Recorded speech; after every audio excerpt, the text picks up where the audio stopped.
جنوبكم ومن يطع الله ورسوله فقد فاز فوزا عظيما. أما بعد فقد قال الله سبحانه وتعالى في كلامه المجيد: أعوذ بالله السميع العليم من الشيطان الرجيم.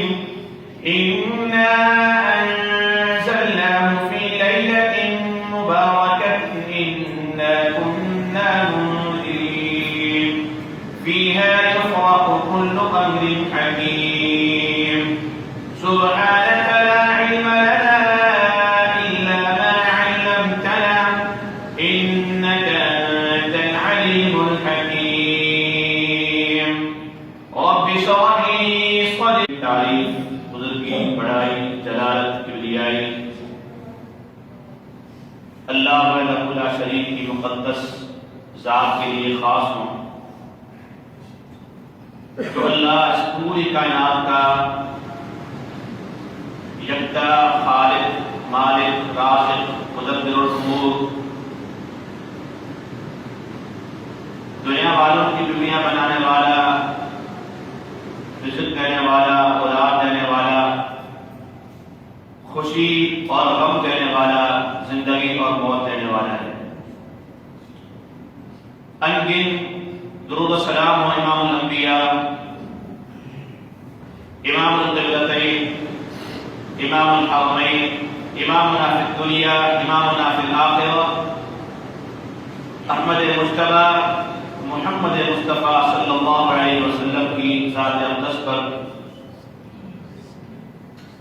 جنہوں نے اللہ کے حکم سے اپنی امت کو ایک ایسے دین پر چھوڑا ہے، ایک ایسی شریعت عطا فرمائی ہے جس میں ذرے برابر بھی کوئی جھول نہیں ہے، ذرے برابر بھی ظلمت اور اندھیرا نہیں ہے. لیلھا کنہاریھا،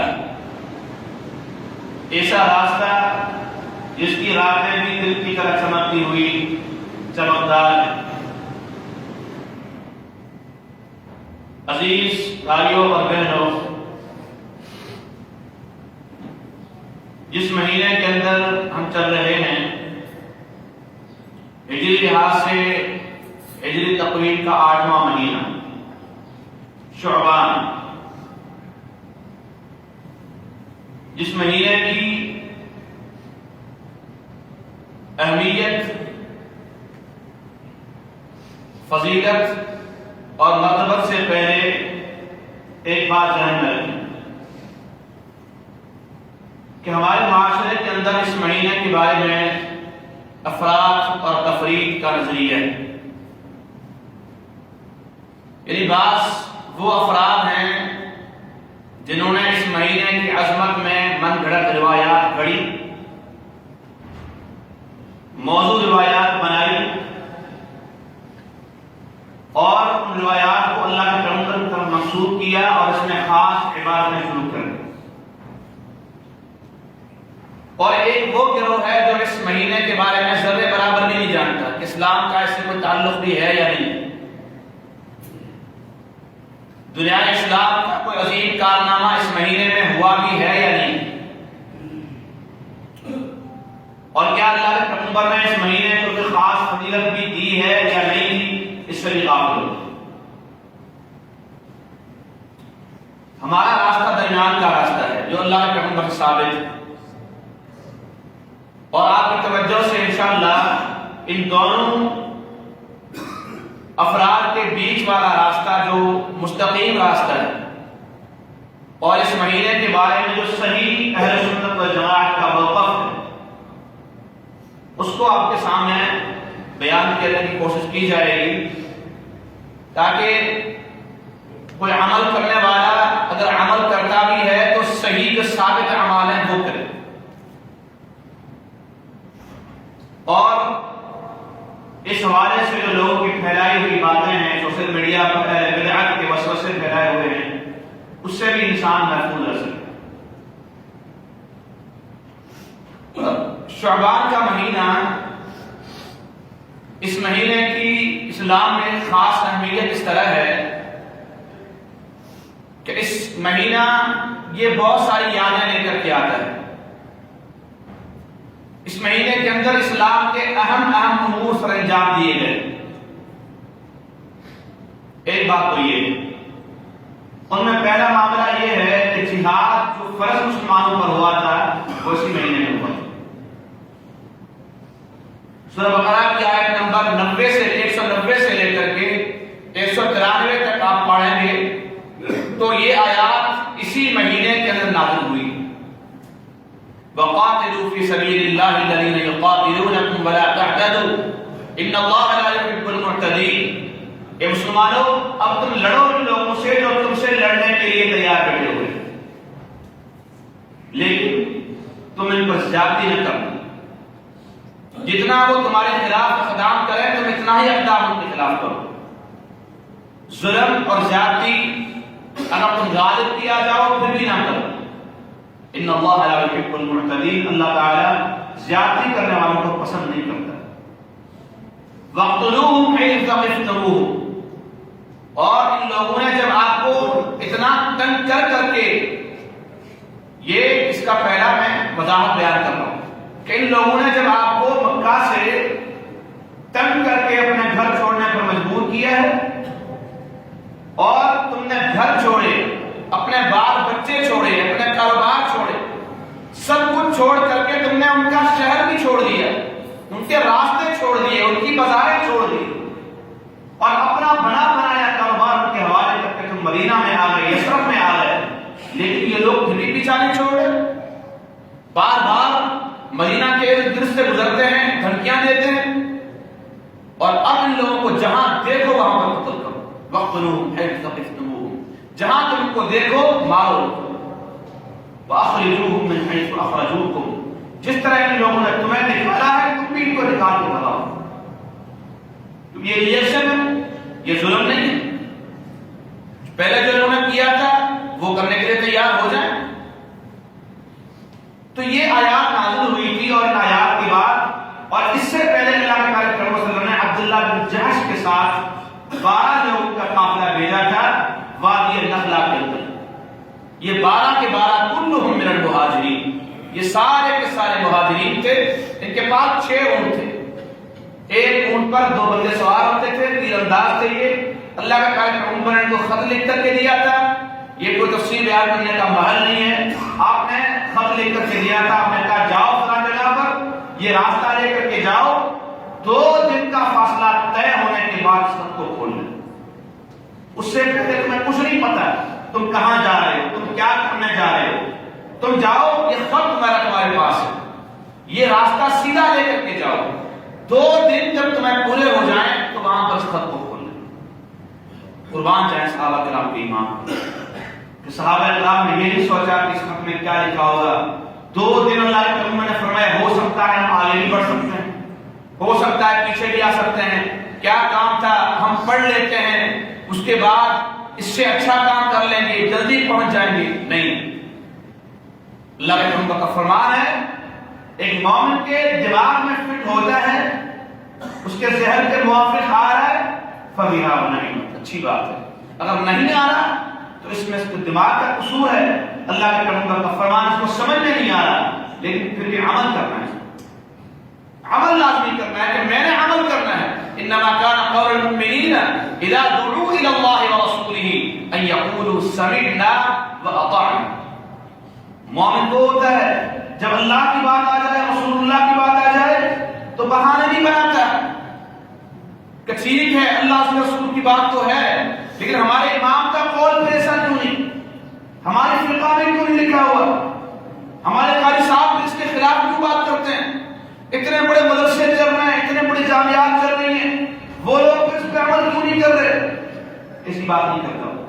وہ کہتا ہے اللہ کے رسول کی بات ہے، اللہ کی بات ہے، میں نے ماننا ہے. سارے دنیا والے کام نہ کریں اس کی مجھے کوئی پرواہ نہیں. صحابہ کرام نے نہیں کیا، خط نہیں کھولا، 2 دن کا فاصلہ طے کیا، وہاں پر اللہ کے پیغمبر کے خط کو نکالا اور پڑھا. اس میں یہ لکھا تھا کہ تم قریش کے بارے میں خبر لو، کیسے جاتے ہیں، کہاں سے جا رہے ساتھی کو بیچ کر کے مجھے بتانا سر. خیر ایک تفصیل ہے، ان لوگوں نے پھر جو ہے وہ وہاں پر رہے اور وہاں پر پھر ایک اشہر الحرم کے اندر معاملہ پیش آیا تھا، رجب کے اندر یعنی قتال ہو گیا تھا وہاں پر. حالانکہ شہر حرام تھا، حرمت والا مہینہ تھا، اس میں قتال نہیں کرنا چاہیے تھا، لیکن جیسے معاملات آ گئے کہ صحابہ کرام نے اس میں کر دیا تھا. اور پھر کفار نے پرپگنڈے شروع کر دیے کہ ان لوگوں نے حرمت والے مہینوں میں قتال کیا ہے، لڑائی کی ہے.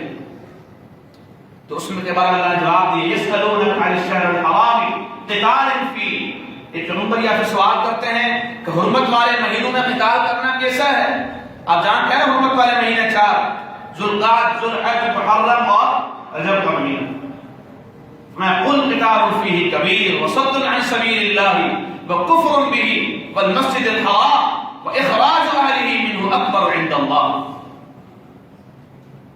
تو فرمایا کہ ان کو بتا دو کہ حرمت والے مہینوں میں لڑنا بھی بڑا کام ہے، لیکن تمہیں یہ کیوں نظر آ رہا ہے؟ تم نے جو لوگوں کو اللہ کے گھر سے روکا ہوا ہے، مسجد حرام کے رہنے والے لوگوں کو تم نے وہاں سے نکال کر کے بعد مدینہ بھیجا ہے، تم نے اللہ کے راستے سے لوگوں کو روکا ہوا ہے، تمہیں وہ یاد کیوں نہیں آ رہا؟ تمہیں یہ چھوٹی بات یاد آ رہی ہے. کہتے ہیں نا تمہارے دامن میں پہنچی تو حسن کہلائی، وہ تیرے نہیں جو میرے نامہ سیاہ میں تھی. جو ہمارے جسم پر آ جائے تمہیں سیاہی لگتی ہے، اور تمہارے جسم پر آ جائے حسن ہو جاتا ہے. تو انہیں جو مسلمانوں نے تھوڑا بہت کیا وہ بڑا گناہ لگا تھا، جو خود کر رہے تھے وہ نہیں لگ رہا تھا. تو یہ تفصیل ہے. لیکن اس مسلمانوں کے اس لشکر کے بعد ایسے حالات پیدا ہو گئے تھے کہ شعبان کے اندر اللہ تعالیٰ نے آیات نازل فرمائی اور مسلمانوں پر کہا کہ قتال کی تمہیں اجازت ہے. یہ ابتدائی آیات تھی. اور یہی وجہ تھی کہ غزوہ بدر صغریٰ جو لگا تھا وہ اسی مہینے کے اندر لگا تھا. ایک غزوہ بدر مشہور ہے، غزوہ بدر کبریٰ جو رمضان مبارک میں لگا ہے وہ الگ ہے، وہ اس کے بعد لگا تھا. یہ اس سے کچھ پہلے غزوہ بدر صغریٰ لگا تھا، چھوٹا غزوہ بدر، وہ شعبان کے مہینے میں لگا. تو یہ دو واقعات ان کا تعلق شعبان کے مہینے کے ساتھ. تیسرا کہ تحویل قبلہ بھی اسی مہینے کے اندر ہوا ہے. تحویل قبلہ سے مراد یہ ہے کہ مسلمان پہلے جو جس طرح رخ کر کے نماز پڑھتے تھے وہ بیت المقدس کی طرف کرتے تھے، جس کو یہودی ہیکل سلیمانی کہتے ہیں. فلسطین کے اندر بیت المقدس، وہاں ایک مسلمانوں کی مقدس مسجد ہے جس پر یہودیوں کا قبضہ ہے. مسلمان اس کی طرف نماز چہرہ کر کے نماز پڑھتے تھے. اب جب تک مسلمان بیت اللہ کے اندر تھے، مکہ مکرمہ کے اندر تھے، تو ظاہر ہے جب بیت اللہ کی طرف بھی چہرہ ہو جاتا تھا اور بیت المقدس کی طرف بھی ہو جاتا تھا، دونوں طرف ہو جاتا تھا، تو کوئی دماغ میں بات نہیں آتی تھی دونوں طرف ہو رہا ہے، دونوں ہمارے قبلے ہیں، قبلتین. لیکن جب مسلمان یثرب میں آئے، مدینہ منورہ میں آئے، یثرب مدینہ منورہ کا پرانا نام، تو آپ جب مسلمان مدینہ منورہ کے اندر آئے تو اس وقت کیا تھا کہ اس وقت اگر بیت المقدس کی طرف چہرہ کرتے ہیں تو بیت اللہ کی طرف نہیں ہوتی، اگر بیت اللہ کی طرف کرتے ہیں تو بیت المقدس کی طرف نہیں ہوتی. یہاں پر اختلافات. لیکن حکم کیا تھا؟ حکم یہ تھا کہ آپ کا چہرہ بیت المقدس کی طرف ہونا چاہیے کیونکہ وہ قبلہ ہے. اب مسلمان نماز تو پڑھ رہے تھے، لیکن اللہ کے پیغمبر کے دل میں ایک چاہت سی تھی کہ کاش کہ ہمارا قبلہ بیت اللہ کیوں نہ ہو جائے. تو اللہ رب العالمین نے 17 مہینے کے بعد، 17 مہینے ہجرت کے بعد مسلمانوں نے وہاں چہرہ کر کے، بعض روایت میں 18 مہینے، بعد میں 17 مہینے وہاں پر نماز پڑھی. پھر یہی شعبان کا مہینہ تھا جس مہینے کے اندر اللہ رب العالمین نے اپنے پیغمبر پر قرآن نازل فرمایا. قد نرى تقلب وجهك في السماء. ایک پیغمبر ہم آپ کے چہرے کو بار بار آسمان کی طرف اٹھتا ہوا دیکھ رہے ہیں. فَلَنُوَلِّيَنَّكَ قِبْلَةً تَرْضَاهَا. اور اب قریب ہم آپ کے لیے وہ قبلہ بنا دیں گے جس کو آپ پسند کرتے ہیں، جس سے آپ محبت کرتے ہیں، وہ قبلہ ہم بنا دیں گے. فَوَلِّ وَجْهَكَ شَطْرَ الْمَسْجِدِ الْحَرَامِ. اور آج سے آپ اپنا چہرہ مسجد حرام کی طرف کر کے نماز پڑھیں. سَيَقُولُ السُّفَهَاءُ مِنَ النَّاسِ ما واللہم عن قبلتہم التی کانوا علیہا، فرمایا اب یہ بیوقوف لوگ باتیں کریں گے کہ کس نے ان کو پھیر دیا، پہلے بیت المقدس کی طرف جایا کرتے نمازیں پڑھ رہے تھے، اب بیت اللہ کی طرف پھر گئے، کس نے کہا ان کو؟ سیقول السفہاء من الناس ما واللہم عن قبلتہم التی کانوا علیہا، تو کہہ دیجئے للہ المشرق والمغرب یہدی من یشاء الی صراط مستقیم، مشرق مغرب کی جہت تو اللہ کی ہے، ہم جہاں بھی رخ کرتے ہیں وہ اللہ کے لیے کرتے ہیں۔ یہاں پر ہمارے بعض ساتھی جب ہم ان سے بات کرتے ہیں کہ اللہ تعالیٰ کی ذات عرش عظیم پر مستوی ہے، قرآن کریم کی دلائل ہیں، بلکہ ابن قیم رحمہ اللہ نے یہاں تک لکھا ہے کہ قرآن کریم کی ہر آیت اس بات پر دلالت کرتی ہے کہ اللہ عرش عظیم پر، کیونکہ آیت کہاں سے آئی؟ اوپر سے آئی۔ نازل قرآن نازل ہوتا ہے، نازل کا معنی وہ چیز اوپر سے، تو کہتے ہیں پھر تم کعبۃ اللہ کی طرف منہ کر کے کیوں نماز پڑھتے ہو جب اللہ آسمان کی طرف ہے؟ تو آسمان کی طرف کیوں نہیں دیکھ کے نماز پڑھتے؟ یہ اعتراض کرتے ہیں۔ ہم کہتے ہیں کہ کعبۃ اللہ کی طرف نماز منہ کر کے اس لیے نماز پڑھتے ہیں کہ کعبہ کے رب کا حکم ہے، جب تک کعبے کے رب کا حکم تھا بیت المقدس کی طرف تو وہاں منہ کر کے نماز پڑھ رہے تھے، جب رب کعبہ کا حکم آ گیا بیت اللہ کی طرف منہ کرنا ہے تو وہاں حجر اسود کو کیوں چومتا ہے بندہ؟ کیا اس کی کوئی خاص تعظیم ہے؟ نہیں، جناب عمر نے کیا فرمایا تھا؟ انی لاعرف انک حجر، میں جانتا ہوں تو پتھر ہے، لا تنفع ولا تضر، تیرے ہاتھ میں نفع ہے نقصان ہے، ولولا انی رأیت رسول اللہ قبلتک ما قبلتک قط، اگر میں نے میرے محبوب پیغمبر کو نہ دیکھا ہوتا کہ آپ کو بوسہ دے رہے تھے تو میں کبھی بوسہ نہیں دیتا۔ تو یہ کام اللہ کے حکم پر عمل کرتے ہوئے کرتے ہیں، ایسا نہیں کہ وہاں اللہ موجود ہے اس لیے وہاں چہرہ کریں۔ تو مسلمانوں نے بیت اللہ کی طرف کر دیا، اور پھر فجر کی نماز کا ٹائم تھا، قبلتین جو مسجد ہے یہ وہاں پر جو ہے وہ بنو سلمہ کے لوگ رہتے تھے، وہاں پر وہ لوگ نماز پڑھ رہے تھے۔ نماز کے دوران آ کے آقا کہنے والے نے کہا کہ اللہ تعالیٰ نے رات اپنے پیغمبر پر وحی نازل فرمائی ہے اور کعبۃ قبلہ چینج ہو گیا ہے، بیت المقدس سے بیت اللہ ہو گیا ہے۔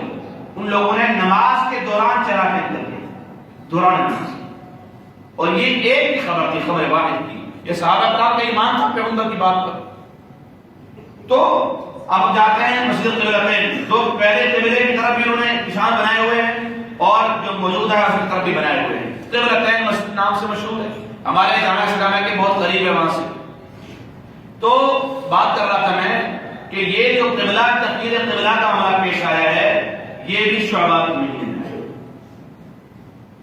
اور اس کے بعد جو اہم معاملہ پیش آیا ہے وہ غزوہ بنو المصطلق پیش آیا ہے، وہ بھی اس مہینے میں۔ غزوہ بنو المصطلق میں اللہ کے پیغمبر کے ساتھ دو معاملے ہوئے تھے۔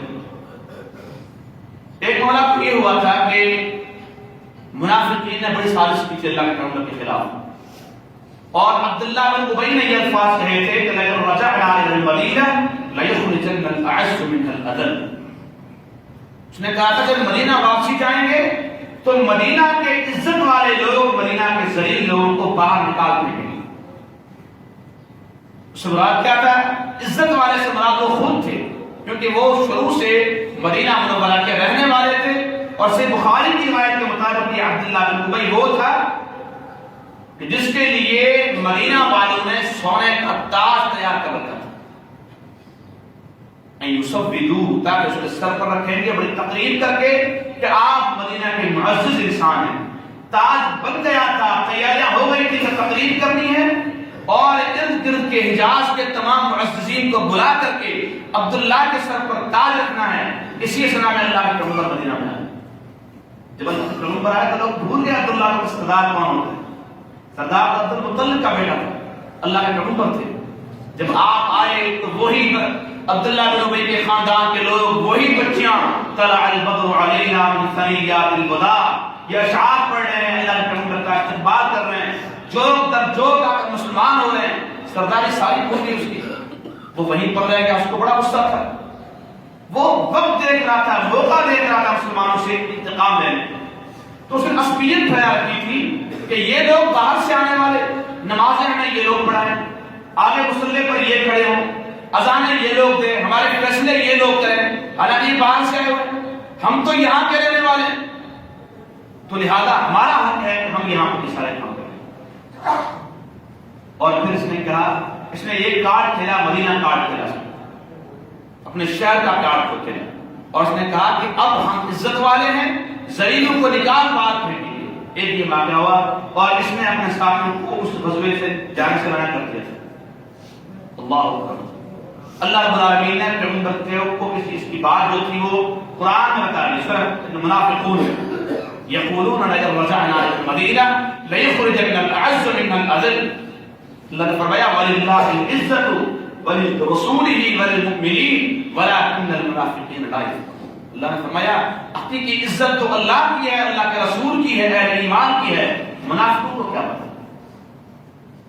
اور پھر عبداللہ بن ابی کا بیٹا، اس کا نام بھی عبداللہ تھا، اس نے جب سنا کہ میرے والد نے اللہ کے پیغمبر کے بارے میں یہ بات کی ہے، اللہ اکبر، تو آتے ہیں اور جاتے ہوئے باپ کے اونٹ کی مہار کو پکڑ لیتے ہیں، پکڑ کر کے تلوار نکالتے ہیں اور کہتے ہیں کہ ابا جان، آج تک میں جب سے چھوٹا تھا جوان ہوا ہوں، آج تک میں نے کبھی آنکھیں بھر کے آپ کے چہرے کو نہیں دیکھا، اجلال منک و اکرام منک، آپ میرے باپ ہیں، آپ کی عزت دل میں اتنی ہے، آپ کا احترام اتنا ہے، کبھی میں نے آپ کے آنکھوں سے آنکھیں ملا کر نہیں دیکھا۔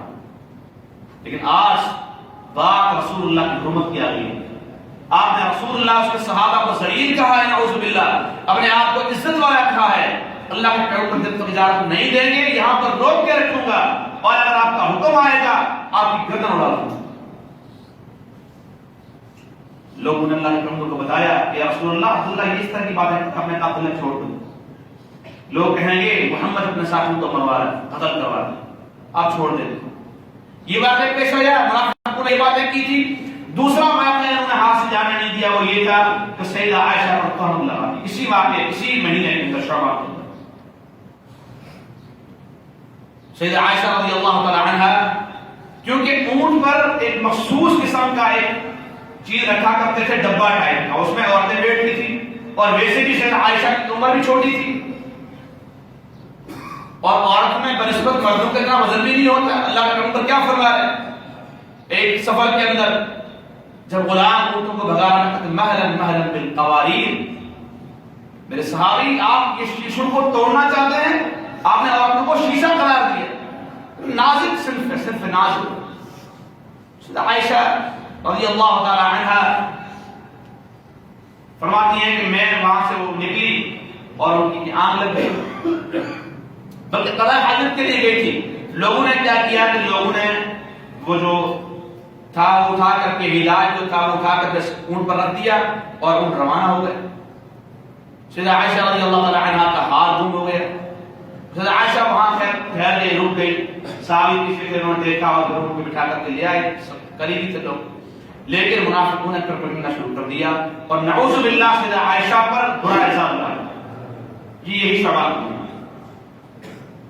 اللہ کے پیغمبر منبر پر بیٹھ گئے، آپ نے کہا کہ لوگوں مجھے مشورہ دو، ان لوگوں کا میں کیا کروں جن لوگوں کی تکلیف ایذا رسوائیاں میری ذات سے بڑھ کر اب میرے گھر تک پہنچ گئی۔ ان لوگوں نے مسلمانوں کے خلاف الزام تراشا کی، میرے خلاف کی، ہمارے خلاف ہر طرح پروپیگنڈا کیا، اور اب ہمارے گھر تک پہنچ گئے یہ لوگ، مجھے بتاؤ میں کیا کروں۔ اب لوگ اپنا مشورہ تھا، سیدنا علی کا مشورہ تھا، رسول اللہ آپ کے اگر بیگم کے بارے میں بات ہے طلاق دے دیں ان کو، کیا اللہ تعالیٰ نے عورتیں کم رکھی ہیں آپ کے لیے؟ آپ صلی اللہ علیہ وسلم نے کوئی جلد بازی نہیں فیصلہ نہیں کیا۔ ہمارے یہاں جلد بازی میں روٹی نہ پکانے پر طلاق طلاق طلاق کے رہتے ہیں، پھر رو کے آتے ہیں، مولوی صاحب بتاؤ 3 بار میں نے بول دیا، بڑے غصے میں تھا میں۔ مرد ہو آپ، غصے میں طلاق دے دیا آپ نے، غصے کو تو کنٹرول کرنا ہے۔ یہ رسول اللہ تھے، طاقت بھی تھی اللہ کے پیغمبر کے پاس، اللہ کے پیغمبر سب کچھ ہے، لیکن بات واضح ہونے سے پہلے کوئی فیصلہ نہیں کرنا۔ آپ فرماتے ہیں عائشہ اگر کوئی گناہ ہو گیا ہے اللہ سے استغفار کرو، مجھے بتا دو، اور اگر نہیں کیا تو انتظار کرو، اللہ تعالیٰ آپ کے بارے میں خوشخبری نازل فرما دے ضرور۔ یہی نہیں ہے، عائشہ رو رو کر کے بدحال ہو جاتی ہیں، اللہ کے پیغمبر کے خلاف کوئی فیصلہ نہیں کیا۔ آپ اپنے ازواج سے پوچھ رہے ہیں کہ عائشہ کے بارے میں تمہارا کیا خیال؟ انہوں نے انصاف سے کہا کہ عائشہ ہم خیر کے علاوہ اس میں کچھ نہیں دیکھتے۔ اللہ اکبر۔ پھر ایک وقت گزرتا گیا پھر اللہ رب العالمین نے سیدہ عائشہ کے بارے میں سورہ نور کی کئی آیات نازل فرما دی اور سیدہ عائشہ کو طیبہ قرار دیا. سیدہ عائشہ پاک ہے، مطہرہ ہے، اور جن لوگوں نے الزام لگایا ہے ان پر حد قذف لگنی چاہیے. ان الذين يرمون المحصنات ثم لم يأتوا بأربعة شهداء فاجلدوهم 80 جلدة. سورہ نور کی ابتدائی آیات ہیں. پیغمبر جو لوگ پاک دامن عورتوں پر تہمت لگاتے ہیں، بدکاری کی تہمت، اور پھر 4 گواہ اگر نہ لائیں تو ان پر حد قذف لگاؤ، یعنی ان کو 80 کوڑے مارو. اور ان لوگوں پر حد نافذ کی گئی، 80 کوڑے مارے گئے جو مسلمان اس میں ملوث تھے، اور جو منافقین تھے اس کے اللہ نے فرمایا کہ وَلَهُمْ عَذَابٌ أَلِيمٌ، ان کے لیے دردناک عذاب. تو یہ سارے واقعات تفصیلاً بیان کرنے کے ہیں، پورے جمعے کے ہیں. میں اختصار سے اپنے موضوع پہ آ رہا ہوں کہ یہ واقعات بھی شعبان کے لیے ہیں. تو اس تعلق سے شعبان کا مہینہ ایک اہمیت کا حامل ہے کہ اس میں مسلمانوں کے ساتھ بہت سارے معاملات پیش آئے. اب دوسری طرف آتے ہیں کہ کیا اس میں کوئی عمل کرنا بھی ثابت ہے اللہ کے پیغمبر سے؟ اس کے بارے میں 2 صحیح روایات ہیں، ایک سیدہ عائشہ کی اور سیدہ اسامہ بن زید رضی اللہ عنہ کی، سید بخاری کی روایات ہیں. سیدہ عائشہ فرماتی ہیں کہ ما رأيت رسول اللہ صلی اللہ علیہ وسلم يصوم في شهر بعد رمضان الا شعبان او كما قالت. فرماتی ہیں کہ اللہ کے پیغمبر کو میں نے نہیں دیکھا کہ آپ رمضان کے علاوہ کسی اور مہینے میں سب سے بڑھ کر روزے رکھتے ہو سوائے شعبان. آپ ایک روایت ہے کہ کان یصوم شعبان کلا، آپ شعبان پورا کا پورا روزے میں گزارتے تھے. ابن حجر رحمہ اللہ فرماتے ہیں کہ اس مراد یہ ہے کہ آپ شعبان کا اکثر حصہ روزے میں گزارتے تھے. اور آپ فرماتے کہ ذاک شہر، یہ وہ شہر ہے، یہ وہ مہینہ ہے جس میں لوگ اکثر غافل ہو جاتے ہیں اللہ کی عبادت سے. میں چاہتا ہوں کہ اس مہینے کے اندر اللہ کی عبادت کروں. یہ صحیح روایت ہے. سیدنا اسامہ بن زید کی روایت بھی اسی طرح وضو کے بارے میں فرماتے ہیں، میں نے پوچھا اللہ کے پیغمبر سے، یا رسول اللہ رأیتک تصوم فی شعبان، اللہ کے پیغمبر میں نے آپ کو دیکھا ہے کہ آپ شعبان میں زیادہ روزے رکھتے ہیں، حالانکہ آپ رمضان کے علاوہ اس طرح کسی اور مہینے میں روزے نہیں رکھتے. تو وہاں بھی اللہ نے جواب دیا کہ ہاں میں چاہتا ہوں کہ جس مہینے میں لوگ غفلت برتتے ہیں اس مہینے میں اللہ کے لیے روزے رکھوں. یہ 2 روایات جو اللہ کے پیغمبر سے ثابت. اور اس کے علاوہ ایک ایسی روایت ہے، بلکہ 5-6 روایات ایسی ہیں جو لوگوں نے بنائی ہوئی ہیں کہ رجب شہری و شعبان شہری، رجب شہری و شعبان شہری اللہ و رمضان شہری امتی، کہ رجب میرا مہینہ ہے، شعبان اللہ کا مہینہ ہے، اور رمضان میری امت کا مہینہ ہے. یہ موضوع روایت ہے، منفرد روایت ہے. اور ایک روایت اللہ کے پیغمبر رمضان کا مہینہ قریب آتا فرماتے اللہم بلغنا فی شہر رجب و شعبان وبلغنا رمضان، کہ اللہ 2 مہینے رجب اور شعبان کو ہمارے لیے برکت والا بنا دے اور ہمیں رمضان تک زندہ رکھنا. یہ بھی روایت صحیح نہیں، اللہ کے پیغمبر ثابت نہیں. یہ روزوں والی بات اللہ کے پیغمبر ثابت ہے. اب اللہ کے پیغمبر کے روزوں کا تسلسل کیا ہوتا تھا؟ ایک اور روایت ہے جس میں سنن ابن ماجہ کی روایت ہے، جس میں یہ آتا ہے کہ اللہ کے پیغمبر نے منع فرمایا ہے کہ نصف شعبان کے بعد روزے نہ رکھو. نصف شعبان میں گزر جائے تو اس کے بعد روزے نہ رکھو. اس سے مراد کیا ہے؟ اس سے مراد 2 باتیں. پہلی بات تو یہ ہے کہ اس کو ابن رجب رحمہ اللہ اور دیگر ائمہ حفاظ نے اس کو شاذ قرار دیا. شاذ یعنی وہ جس میں ثقہ راوی اوسط کی مخالفت کرنے والے ہیں، تو اس میں روایت شاذ ہو جاتی ہے. تو شاذ روایت ہے. اور دوسرا اس کا معنی یہ ہے کہ جو بندہ پہلے روزے رکھتا ہی نہیں ہے شعبان کے پہلے 15 دنوں اور بعد والے 15 دنوں میں سے رکھتا ہے تو ایسا نہ کرے، اس کو چاہیے پہلے بھی رکھے. یہ مراد ہے. باقی صحیح بخاری کی صحیح روایت ثابت اللہ نے فرمایا کہ رمضان سے 2 دن پہلے یا 1 دن پہلے رمضان کے استقبال کے روزے نہ رکھو، کیونکہ پھر رمضان اور شعبان میں ایک فرق ختم ہو جائے گا. چاند دیکھنا ہے، رمضان کو روزے رکھنا ہے. اگر آپ 2 دن پہلے سے روزے رکھ رہے ہو تو پھر مسلسل روزے ہو جائیں گے. تو آپ نے اس سے منع فرمایا ہے. باقی اس کے علاوہ شعبان میں آپ مسلسل روزے رکھا کرتے تھے. اور اب ایک مسئلہ جو سب سے اہم مسئلہ جو آنے والا ہے وہ یہ ہے کہ شب برات جو اسی مہینے کا حصہ ہے، اس میں ہمارے مسلمان بھائی بڑے اہتمام کے ساتھ اس میں اہتمام کرتے ہیں. اس کے بارے میں کیا ہے؟ شب برات پر تو بعد میں آتے ہیں، کیونکہ شب برات آپ اس پہ غور کریں، شب کہتے ہیں رات کو، یہ فارسی کا لفظ ہے، اور براعت یہ بھی فارسی کا لفظ ہے. براء عربی براعتن ہوتا ہے، براء بول کا آخر ہوتا ہے. شب براعت یہ لفظ عجمی ہے، اور دین قرآن کی زبان میں عربی میں ہے یا فارسی میں؟ عربی میں. اب اگر یہ چیز کوئی ثابت ہے تو اس کا نام بھی کس میں ہونا چاہیے؟ عربی میں ہونا چاہیے. لیلۃ القدر، قدر کی رات، شب نہیں ہونا چاہیے، پھر قدر پھر لیلہ ہونا چاہیے. لیلۃ البراء کا نام ہونا چاہیے کہ براءت والی رات. لیکن شب برات اس نام سے بھی واضح ہے کہ یہ رات دین کے اندر نہیں. اب یہ شروع کیسے ہوئی؟ اس حوالے سے ایک حدیث استدلال لیا جاتا ہے جو روایت سنن احمد کے اندر اور سنن ابن ماجہ کے اندر ہے. سیدہ عائشہ فرماتی ہے میں نے اللہ کے پیغمبر کو رات گھوم پایا اور پریشان ہو گئی کہ اللہ کے پیغمبر کہاں گئے ہیں. یہ فرماتی ہے کہ شعبان کی 15ویں شعبان کی رات لیلۃ النصف من شعبان. فرماتی ہے میں ڈر گئی اور اللہ کے پیغمبر کے پیچھے میں چلی، میں بقیع میں گئی، اللہ کے پیغمبر بقیع میں دعائیں کر رہے. آپ سب کے لیے پہلے جو گزر چکے ہیں ان کے لیے اور آپ سب کے لیے دعا کر رہے. تو فرماتی ہیں کہ اللہ کے پیغمبر نے دیکھا تو فوراً جو ہے وہ میں اللہ کے پیغمبر دیکھ کر آپ کے سائے کو دیکھا اور میں دوبارہ واپسی روانہ ہوئی. اللہ کے پیغمبر دیکھ لیا مجھے اور آپ صلی اللہ علیہ وسلم کے پیچھے پھرا. تو میں بھاگتی فرماتی ہے کہ اس میں پہنچی اپنے کمرے میں، کافی شاید میں سانس پھول رہی تھی. آپ نے پوچھا کہ عائشہ آپ کی یہ حالت کیوں ہے؟ میں نے کہا رسول اللہ کچھ بھی نہیں. آپ نے کہا کہ بتاؤ، کیا مجھے بتاؤ گی یا اللہ بتائے گا مجھے؟ پھر میں نے کہا کہ اس طرح کا معاملہ ہے. سیدہ عائشہ فرماتے اللہ کے پیغمبر نے کہا کیا آپ کو یہ گمان ہو گیا تھا یحیف اللہ علیہ ورسولہ، اللہ اس کا پیغمبر پر ظلم کرے گا؟ میں نے کہا رسول اللہ مجھے یہ خیال آیا کہ شاید آپ کسی اور بیگم کے پاس چلے گئے. تو اسی لیے اب پہلی بات تو یہ ہے کہ اس روایت کو علامہ البانی رحمہ اللہ، حافظ ابن رجب رحمہ اللہ اور دیگر محققین سب نے اس کو ضعیف قرار دیا. ضعیف روایت ہے. سیدہ عائشہ کے بارے میں اس طرح کی بات کہ وہ چلی گئی، اللہ کے پیغمبر پہ بات نہیں تھا کہ بقیع میں چلی گئی، وہاں پر آپ دعا فرما رہے تھے. دوسری بات یہ ہے کہ صحیح بھی مان لیتے ہیں، اس کو صحیح بھی مان لیتے ہیں تو اس سے کیا ثابت ہوتا ہے کہ رات کا عبادت کرنی چاہیے کوئی؟ اللہ کے پیغمبر مسجد میں گئے، میں مسجد نبوی قریب تھی، آپ وہاں جا کے نماز پڑھی آپ نے، اور صحابہ کرام کہاں تھے؟ سیدہ عائشہ نے کوئی پتہ کہ آپ کہاں جا رہے ہیں، پھر آپ پیچھے گئے گا، اس کو صحیح بھی مان لیتے ہیں. تو اس سے کہاں ثابت ہوتا ہے کہ اس رات کی عبادت کی جائے؟ اسی لیے حافظ ابن قیم رحمہ اللہ فرماتے ہیں کہ اس رات کے بارے میں جو بھی روایات ہیں وہ ساری کی ساری من گھڑت بنائی گئی ہے.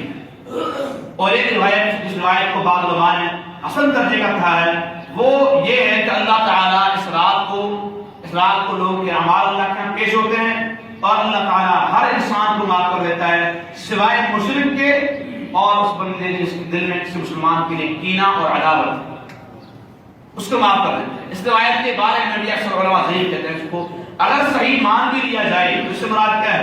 اس سے مراد یہ کہ انسان کے اچھے اعمال ہونے چاہیے. یہ نہیں کہ اس رات کو انسان جاگتا رہے. راتوں کے جاگنے کے بارے میں صحیح جہاں روایات ہے اس پر عمل نہیں ہوتا. ينزل ربنا تبارک و تعالی کل یوم الى سماء الدنیا کہ اللہ تعالی ہر رات کے آخری پہر میں آسمان دنیا پر نزول فرماتے ہیں، ندا دیتے ہیں هل من مستغفر اغفر له، ہے کوئی معافی کا طلبگار میں معاف کر دوں، هل من مسترزق ارزقه، ہے کوئی روزی کا تلاش میں اس کو رزق دے دوں، ہے کوئی مانگنے والا میں اس کو دے دوں. یہ صحیح روایت ہے، مسلم کی روایت ہے، اس پر عمل نہیں کرتی ہے ہر رات کے بارے میں. اور پھر اس رات کو قبرستان میں آپ دیکھو کیا اہتمام ہوا پڑتا ہے، کیا عورتیں، کیا چھوٹے کیا بڑے، پھول بڑا کاروبار کرتا ہے، پھولوں کا، چادروں کا، اٹھا کر کے پہنچ جاتے ہیں قبرستان پہ. تو شعبان کی رات کو یہ بھی عقیدہ رکھتے ہیں بعض لوگ کہ اس رات کو مردے ہمیں دیکھتے ہیں، ہم جاتے ہیں اور وہ دیکھتے ہیں ہمیں کب کیا لے کر کے آئے ہیں، تمہارے پھول جائیں گے ان کے عذاب کو کم کر دیں گے. قبر میں پھول تمہارے عذاب کو کم نہیں کرتے ہیں، تمہاری چادریں کم کرتی ہیں، تو ان کا اپنے اعمال اور آپ کی نیک کمائی کم کرتی ہیں. اور پھر خاص کر کے عورتوں کے بارے میں لعن رسول اللہ صلی اللہ علیہ وسلم زوارات القبور، ابن ماجہ کی روایت کہ اللہ کے پیغمبر نے لعنت فرمائی ہے قبروں کی زیارت کرنے والی عورتوں پر۔ مردوں کی اجازت ہے، وہ بھی کس لیے؟ اور میں كنت نهيتكم عن زيارة القبور الا فزوروها فانها تذكر الاخرة، لوگوں میں تمہیں قبرستان جانے سے منع کرتا تھا، اب میں اجازت دیتا ہوں تم جایا کرو۔ اس لیے مردوں کے لیے، کیونکہ اس میں آخرت کی یاد آتی ہے۔ مزار میں کون سے آخرت کی یاد آتی ہے؟ یہ قبروں میں ہوتی ہے، کھنڈرات قبریں بنی ہوں اور سنت کے مطابق مٹی والی قبریں بنی ہوئی ہوں، وہاں پر انسان جاتا ہے، انسان کو احساس ہوتا ہے کہ کیا اوقات ہے انسان کی۔ اور جہاں پر ٹائل مرمر لگا ہوا ہو، ہمارے گھروں سے اچھے وہاں پر بلڈنگ بنی ہوئی ہو، ریشم کی چادر لگی ہوئی ہو، وہاں پر اے سی پنکھے جا رہی ہوں اوپر سے، وہاں پر عبرت ہوگی انسان کو مزاروں پر جا کر کے۔ تو یہ اجازت بھی جو ہے وہ مزاروں کی نہیں ہے، قبرستان میں جانے کی ہے، یہ تو عمارتیں بنی ہوتی ہیں۔ تو لہٰذا ایک تو یہ کہ عورتوں کو زیادہ جانا قبرستان میں بالکل منع ہے، اللہ کے پیغمبر کی لعنت ہے۔ سیدہ عائشہ کیا فرماتی ہے؟ سیدہ عائشہ مدینہ سے مکہ کے سفر میں جا رہی ہے، ان کا بھائی بیچ راستے میں ایک بار فوت ہو گیا تھا، جس کو کسی خاندان کے بندے نے دیکھ نہیں پایا۔ سیدہ عائشہ جاتے ہوئے اس کی قبر پر کچھ منٹ کے لیے کھڑی ہو گئی اور وہاں پر دعا کی، اور کیا فرماتی ہیں؟ کچھ اشعار پڑے تھے کہ غریب الدیار میرا بھائی، کس طرح ایک ایسے اجنبی سے میں فوت ہو گیا، اگر تو ہمارے پاس فوت ہوتا ہم تجھے غسل دیتے، ہم تجھے دفن کرتے، گھر والے تجھے دیکھتے، تو اس حال میں میرے بھائی فوت ہوا تھا کہ تجھے کوئی دیکھنے والا نہیں تھا۔ اور پھر آخر میں فرماتی ہیں اگر جب تیری وفات ہوئی تھی اس وقت میں تیرے پاس موجود ہوتی تو اب تیری قبر پر نہ آتی۔ تو کبھی کبھار کرونا کے معاملات تھے، آج کل میت کو بھیج نہیں دیتے گھر پہ، پچھلے سال جو معاملات چل رہے تھے، ایسے بھی معاملات ہیں، میت آئی نہیں، قبرستان میں دفن ہو گئی، یا کبھی کبھار کوئی ایسا جوان بچہ کسی عورت کا فوت ہو جاتا ہے، تکلیف زیادہ بڑھ جاتی ہے، ایک بار چکر لگا لیا قبرستان پہ نہیں کر پاتا، ورنہ یہ مخصوص دن کر کے جانا، قبرستان کے چکر لگانا بدعات میں شمار ہوتا ہے، اور وہاں جا کر کے اگر ایسا کام کیا جائے تو شریک ہوتا ہے۔ تو لہٰذا یہ جو کام کرنے کے ہیں وہ سارے سال کرنے کے ہیں، اس جو ہے وہ رات کو خاص کام کرنا، رات کو جاگنا، ایک روایت بنائی گئی، کھڑی گئی۔ اب اللہ نے سنا کہ ایک شخص ہے جو شعبان کی رات کے بارے میں کچھ خاص کام کرتا ہے، کہتے ہیں کہ اگر یہ بندہ مجھے مل جائے اور میرے ہاتھ میں کچھ ہو تو میں دے اس کے منہ پہ ماروں گا۔ محدث فرماتے ہیں کیوں؟ کہ برا کام کر رہا تھا، عبادت کر رہا ہے، رات کو دن کو روزہ رکھ رہا ہے، تو محدث کیوں فرماتے ہیں میں اس کے منہ پہ مارتا؟ اس لیے فرما رہے بدعت کر رہا ہے۔ اگر اچھا کام ہوتا صحابہ کرام کرتے، جس کام سے صحابہ کرام کافر تھے، صحابہ کرام کو نہیں پتا تھا، اور آپ اتنے بڑے ہو گئے، فجر پہ آنکھ نہیں کھلتی آپ کی، داڑھی آپ کے چہرے پہ نہیں ہے، اور بیوی کے حقوق آپ ادا نہیں کرتے، بہنوں کی میراث آپ کھا جاتے ہیں، اور عمل میں آپ صحابہ سے بڑے ہوئے، رجب میں ایک عمل کر لیا، شعبان میں عمل کر لیا، کافی رہتا آپ کے لیے۔ وہ صحابہ کرام جو اللہ کے پیغمبر صلی اللہ علیہ وسلم جہاں قضاء حاجت کرتے تھے، اس جگہ کو بھی تلاش کر کر کے بیٹھتے تھے، اللہ نمبر بیٹھ گئے جگہ پر قضاء حاجت کرنے کے لیے۔ اٹھے لوگوں نے کہا صحابی آپ نے کیا تو اس میں نہیں، آپ نے پیشاب بھی نہیں کیا، قضاء حاجت نہیں کیا، اپنے آپ کیوں بیٹھ گئے تھے؟ کہا میں نے اپنے حبیب کو یہاں پر بیٹھے ہوئے پیشاب کرتے ہوئے دیکھا تھا، قضاء حاجت کرتے ہوئے دیکھا تھا، اسی لیے مجھے قضاء حاجت تو نہیں تھی، لیکن میں نے کہا کہ سنت پر عمل ہو جائے۔ یہ وہ صحابہ تھے، اگر پہ عمل ہوتا وہ کرتے، ہم کون سے ہیں؟ 2 رکعت فرض مجبور سے پڑھتے ہیں کبھی کبھار، جمعہ پڑھتے ہیں کبھی کبھار، ان لوگوں کی ہمارے اتنی بڑھ گئی ہیں۔ تو میرے بھائیوں صحیح کام کرنے والے بہت زیادہ پڑے ہوئے ہیں، بہت زیادہ کام ہیں، جو اگر ہم سنت پر عمل کریں گے تو کم نہیں ہوں گے۔ تو بدعات کو ترک کیجیے، اور یہ جو خاص ایام میں یہ جو رات کا جو ایک حدیث گھڑی گئی ہے کہ رات کو جو بندہ 100 رکعت پڑھے گا اور پہلی رکعت میں 11 بار سورہ اخلاص پڑھے گا، سورہ فاتحہ پڑھے گا، پھر جو حاجت ہوگی اس کی وہ پوری ہو جائے گی، اور اللہ تعالیٰ اس رات کو زمین والوں کو دیکھتا ہے اور بنی بکر قبیلے کی بکریوں کے بالوں کے برابر لوگوں کے گناہوں کو معاف کر دیتا ہے۔ یہ ساری روایات من گھڑت ہے۔ تو لہذا شعبان کا پورا مہینہ برکتوں والا مہینہ ہے، اس مہینے میں جو ہے عبادات کرنی چاہیے، اچھے کام کرنے چاہیے، روزہ رکھنا چاہیے، لیکن خاص کوئی تاریخ نہیں ہے، کوئی خاص دن نہیں ہے۔ اللہ تعالیٰ ہمیں اس مہینے میں جو اللہ کے پیغمبر کے ثابت کام ہیں وہ کرنے والا بنا دے، اور جو میں تفصیل سے آپ کے سامنے شعبان کے مہینے میں ہونے والے تاریخ اسلامی کے کام، اکثر بھائیوں کو پتا بھی نہیں ہوگا میرے خیال میں آپ کو تو ان کو پڑھیں، غور کریں اس میں ہمارے لیے کیا اسباق ہیں. تو یہی اصل اس مہینے کا پیغام ہے. اقول قولی ھذا استغفر اللہ لی ولکم ولسائر المسلمین.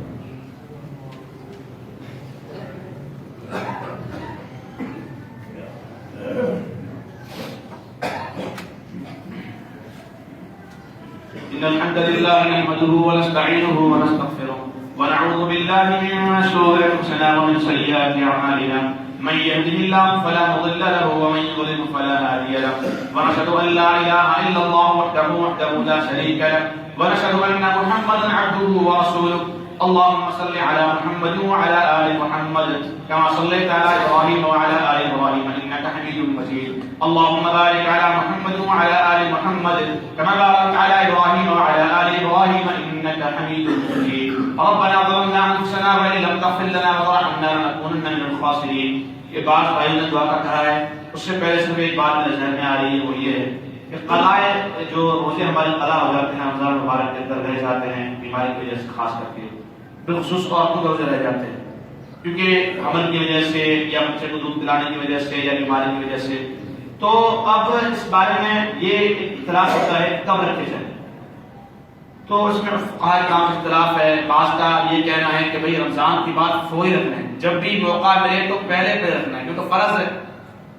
دین اللہ یحق ان یقضی، اور پھر یہ قرض ہے جس کو جتنا ہو اس کے ادا کیا جائے. لیکن جو زیادہ مہلت دیتے ہیں امام ابو حنیفہ رحمہ اللہ اور دیگر کو کہتے ہیں کہ اگلے رمضان سے پہلے پہ رکھنا ہے، یہ اتنا لازمی ہے. تو اب سستی انسان ہو جاتی ہے. اب یہ ایسا نہ ہو کہ روزے رہے ہوں آپ کے اور دوسرا رمضان آ جائے، پھر آپ سوچتے رہیں کہ میں کاش رکھ لیتا. تو یا امتحانی کے طور پر بتا رہا ہوں میں آپ کو، جن بھائیوں کے روزے ایک دو رہتے ہوں کبھی وقت ہے 15 دن پڑے ہوئے 16 دن اس میں رکھ لیں. جن ہماری بہنوں کے روزے رہتے ہیں تو جو رہتے ہوئے روزے وہ آپ رمضان سے ایک دو دن پہلے رکھ سکتے ہیں. منع جو ہے وہ ان روزوں کی آپ استقبال پہ رکھتے ہیں. تو لہٰذا اس موقع کو غنیمت سمجھا جائے. بعض ہمارے بھائیوں نے دعا کی، ہمارے کرام کے والدین نے دعا کرا دیں. توہا جو ہے وہ کافی سے پریشان ہیں، ان کے لیے دعا کرا دیں. جعفر بھائی اور جو ہے وہ ان کے والد کی مغفرت کے لیے. کاشف بھائی جھوٹے گیس سے پریشان ہیں، ان کے چھوٹے بھائی جیل میں ہیں. یہ ہمارے ساتھی بہت عرصے سے پریشان ہیں، اللہ ان کی آسانی فرما دے. اور جو ہے وہ ربیع بھائی بیمار ہیں جنہاں میں اللہ شفا کام عاجل فرما دے. عظیم بھائی ہیں کوئی پریشان ہے. اس کے علاوہ جو ہے وہ کل روز ہفتہ سے ہفتہ اچھا اس میں یہ ہے کہ جو ہفتے وار معراج کے ساتھ کا پروگرام ہوتا تھا، معراج الرشید جو ہے وہ اس ہفتے سے نہیں آئیں گے. اصل معمول درس جو ہے وہ مسجد کے اندر انشاءاللہ ہوگا. کسی بھی خطیب کو جو ہے وہ انشاءاللہ یہاں زحمت دی جائے گی. اور اس کے علاوہ جو ہے وہ ولید کی کام کا آپریشن ہوا ہے، دعا کر اللہ سبحانہ فرمائے یعقوب بھائی کے لیے، غیاث الدین اور جو ہے وہ نعمان کی والدہ کا بائی پاس ہے، شاہد بھائی، شاہدہ بازی، دیگر جو بھی ہمارے ساتھ پریشان ہیں بیمار ہیں، اللہ سب کے حال پر رحم فرمائے. شمیم بھائی کے لیے دعا کراتے ہیں، راجہ بھائی ہیں، رئیس بھائی، ہدایت اللہ بھائی، جو بھی ہمارے ساتھ پریشان ہیں اپنے روزگار کے حوالے سے، گھریلو پریشانی کی وجہ سے، اللہ سب کے حال پر رحم فرمائے. جو ہماری بہنیں یہاں مسجد میں موجود ہیں یا جو نہیں بھی ہیں، جن کے رشتہ دار بیمار ہیں، بچے بیمار ہیں، اللہ کو شفا کاملہ عاجلہ فرما دے. ہمارے اتنے بھائی پریشان ہیں، اللہ سب کو شفا کاملہ عاجلہ فرما دے. کاروبار کے حوالے سے جو حالات چل رہے ہیں، اللہ سب بھائی کے حال پر رحم فرما دے. ہماری بھتیجی کی طبیعت خراب ہے ایک عرصے سے اور الحمدللہ کافی قابل ہے. دعا کریں کہ اللہ کو مزید شفا کاملہ عاجلہ مستدرہ عطا فرما دے. ربنا تقبل منا انك انت السميع العليم وتب علينا انك انت التواب الرحيم. سبحان ربك رب العزة عما يصفون وسلام على المرسلين والحمد لله.